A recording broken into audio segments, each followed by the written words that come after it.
Ventajas del servicio de vaquillas precoces.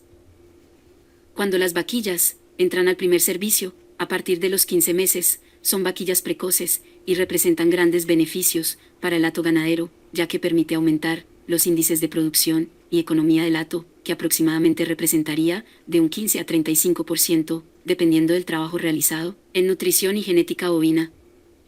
El aumento de la producción de terneros es clave para la ganadería. Preñar a vaquillas a edades tempranas es una gran ventaja, pues hay más terneros en menos tiempo para tener la oportunidad de producir más carne o leche, dependiendo del biotipo.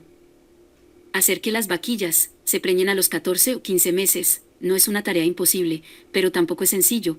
Hay puntos que hay que respetar sí o sí, como son la nutrición y la genética.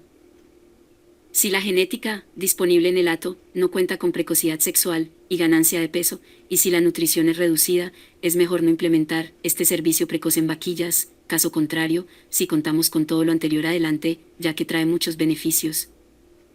Llevar a cabo la preñez en vaquillas a edades tempranas dependiendo de cuántas vaquillas jóvenes, en relación al hato total de vientres, podrá impactar de forma positiva, aproximadamente entre un 15 a 35%, en temas de productividad y retorno financiero del hato.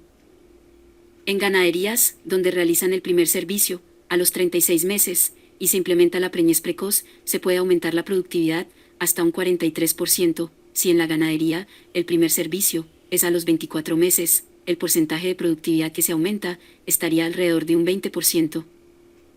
Podemos concluir que el primer servicio, súper precoz en vaquillas, da la oportunidad al ganadero de reducir el número de vaquillas en etapa de recría, favoreciendo mayor área de pasturas y a la vez mayor producción de terneros, sin lugar a dudas, una gran ventaja tanto financiera como productiva.